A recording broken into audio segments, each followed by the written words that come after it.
This is The Evening Buzz, presented by Mikhail Atiyah. Better Call Saul season finale has finally come to a conclusive end.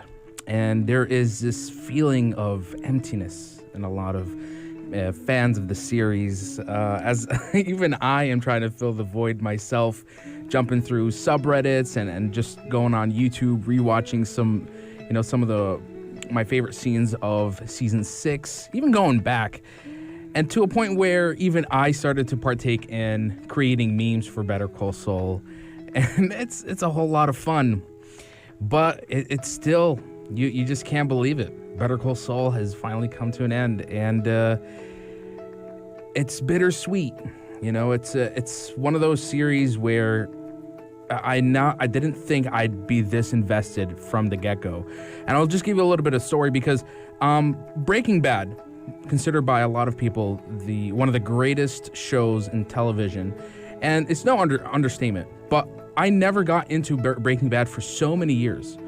I actually got into it in 2020 during the COVID-19 lockdown, where I just had my laptop, I had my Netflix subscription, and I said, you know what? Let's see what the craze is all about.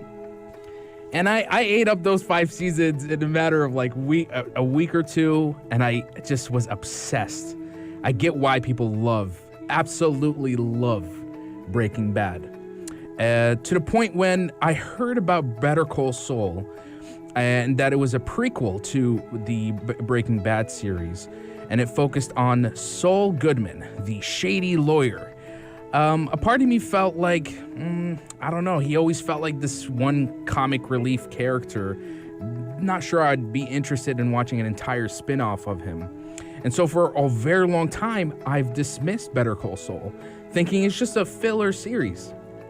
However, when the season finale finally hit back in April, and I did the mistake of watching season 6, just the first couple of episodes, and because I was one of those people who are like, I just want to know how it connects to Breaking Bad. That's it. However, I realized I did the mistake. I did the disservice of not watching the series from the very beginning. So after watching the first couple episodes of the finale, I went back, especially right at the mid-season finale, where there was a month break before they continued the rest of it. I ended up binge watching the rest of Better Call Saul, all the way from season 1 all the way to season 6. And I grew to absolutely love this show. The characters, the cinematography, the recontextualization of everything that you probably have known about Breaking Bad is just elevated. It's enriched by Better Call Saul. And there were times where I really felt this series has surpassed Breaking Bad at some points, at least when it comes to the cinematic feel that they go for. It's absolutely outstanding. So Saul Goodman, it's also I would say one of the biggest, like the key factor to why the show works so well. You get to see him from the very beginning as Jimmy McGill, this district attorney, defense attorney, who is trying so hard to go down a path that's straight and narrow, and try to also make his brother proud. But he has a history of being a con man, where he took shortcuts and he played schemes and he did all sorts of shenanigans, or as his brother would say, chicanery. And you see this character who in the beginning realizes that he has this difficult journey of redeeming himself and doing the right thing, but he can't help but just go back and feed into his dark desires and dark instincts. And that slowly envelops him, and eventually he goes from Jimmy McGill to Saul Goodman, and watching that was just so fascinating. And that's just one character. Kim Wexler, his beloved interest, is another very fascinating character who was never mentioned in Breaking Bad, which always brought this, looming question of what's her fate? What happens to her? Does she die? Why was she never mentioned in Breaking Bad? And Saul's brother, Chuck McGill, that complex relationship between these two brothers it is makes for some of the best drama I've ever seen. I relate to it so much as someone who has 6 siblings. I get the frustration that usually comes with dealing with, brothers and sisters and such. And then they even reintroduce us back to Mike Ehrmantraut and Gus Fring. We get to see a little bit more story arc of Mike and his slow decline into compromising his own moral standards.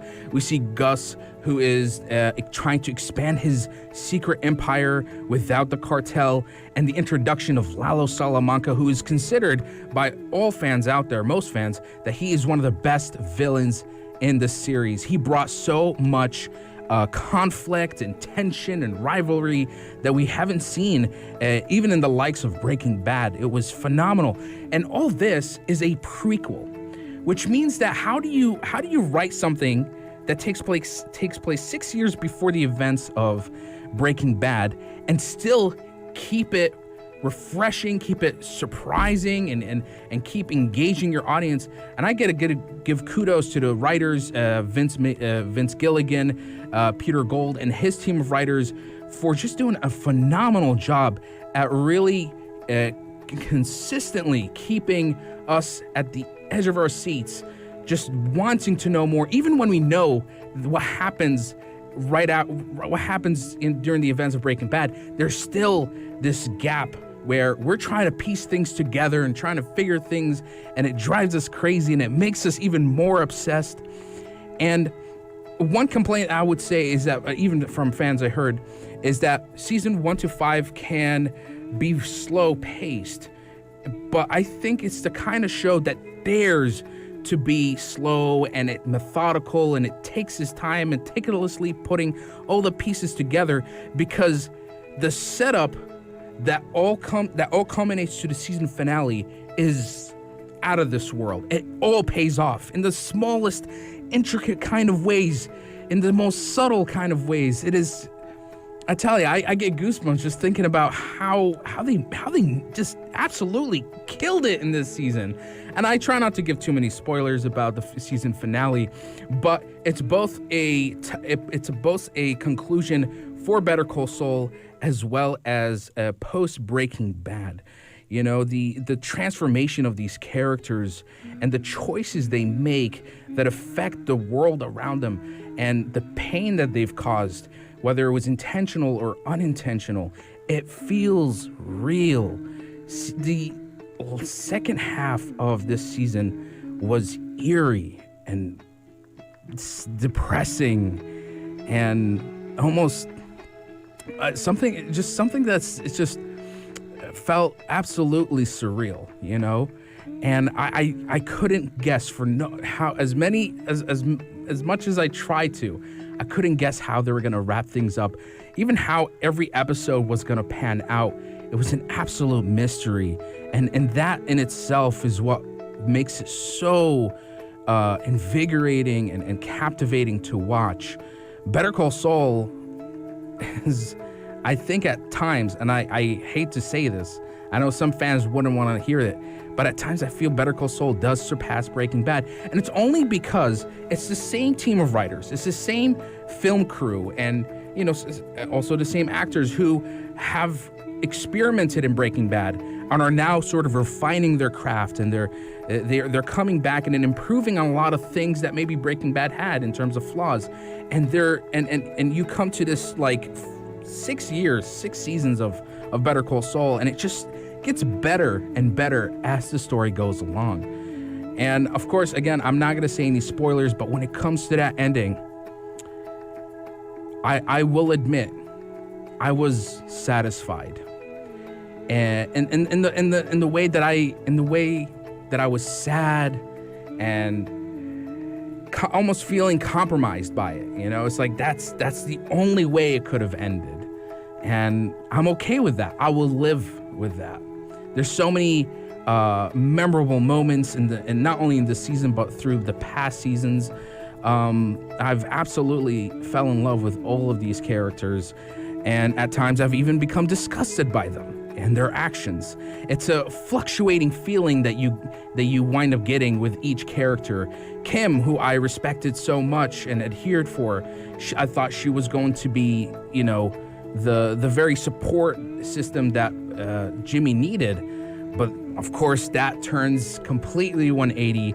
And then you have Jimmy, who transforms from, Jimmy McGill, then to Saul Goodman, and then to Gene Takovic. And you see a man who slowly just becomes a shallow, soulless, desperate person who I think in the beginning had good intentions, who was a good person, but his circumstances and his choices have led him down a path of no return. And you see a man who is desperate to find any semblance of freedom. And I would say that the ending in some way gives that to the character and to even other characters as well. Better Call Saul is one of the best drama series in television history, and I don't exaggerate. I think it's the best time for you to watch this series, and especially if you're a Breaking Bad fan and you're still stubborn about it, this is the time to watch it.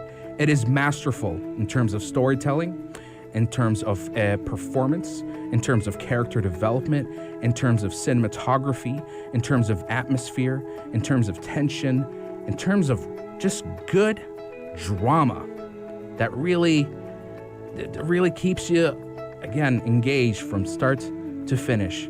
And I like how Better Call Saul, in some sense, it ends where it starts. And that's just all coming full circle in the most beautiful, artistic kind of way. So yeah, my final verdict for Better Call Saul, I'd say is a 10 out of 10. I don't have any issues with it. The more I look at it, the more I appreciate the smaller details and all the little small pieces of setups that pay off in the most tremendous kind of way. So yeah, I highly recommend, if you've watched Breaking Bad, you are doing yourself a disservice if you don't watch Better Call Saul. Because believe me, you're going to have a wild time with it. And that is my review for Better Call Saul. If you have any personal critiques or you even want to share your thoughts and opinions, hit me up. Text me also 4215. It's Lot Urdu. Would love to hear from you guys.